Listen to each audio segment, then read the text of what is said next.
Kdo z vás mě nechce za trenéra? Já chci, abyste byl trenér. Mně se líbíte. Ale to, co se mi nelíbí, je, že třeba po spoluhráčích střelíte ze vzduchovky. Představ si, že seš trenér, jo? Že bys třeba jako na chvíli byl trenér. No. Jo? A někdo ti nepřišel na zápas. Co bys udělal? Co bys normálně... Bych ho zabil. A já po něm jenom vystřelil. Pojď, dej to z první polaně. Pojď, polaně. Dobře. Tak si to zopakujeme. Na žádný ťukec nemáte, jste dřeváci a proto taky hrajete v okres. Sláboj! Letos chci postoupit do kraje. Jsi měl infarkt, Pepo. Kluci vyzráli. Jsem si říkal, že bych třeba taky jednou mohl být trenér. Myslíš? Čeče, neříkej mi, že jí pořád ještě brousí tam ten, jak on se jmenuje, nosí k nám domů Angrešt. Tak co, jak to jde? Dej sem tu pásku. Jakou pásku? Tuhle! Proč? Už nejseš kapitán. Ty vole, nazdár! Pojď sem, kam to chceš?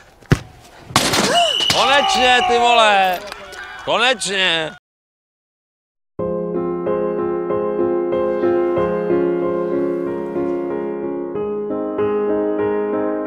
نه خیلی ایشون نه معتاده نه مشکلی داره خیلی هم آدم خوب و سالمی. پس برای چی میخواد الان بگیره؟ برای اینکه ایشون نمیخواد با من بیاد. منم کشوندی اینجا پیشنهاد بده آقای قاضی چیکار کنم ایشون بهونه کرد. من بهونه نکردم شما گفتی یه دلیل بیار من اجازه بده من صحبت کنم. بفرمایید من الان تکلیفم چی میشه حاج آقا؟ هیچی بفهم بذار زندگیتون.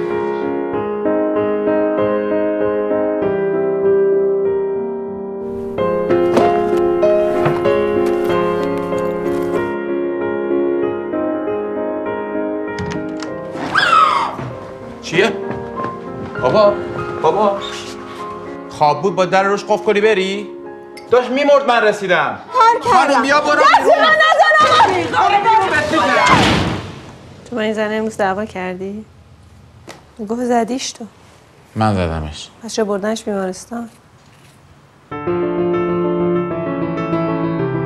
یه خانومی آوردن امشب اینجا به اسم راضیه. بچهش سفت شده. چی کارش کردی مگه؟ شفاف توضیح بده آقا. اتهامش الان قتل.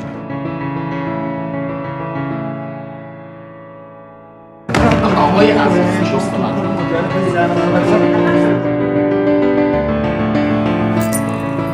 تو گفتی؟ مگه تو نگفتی جدی نیست؟ جدی شد.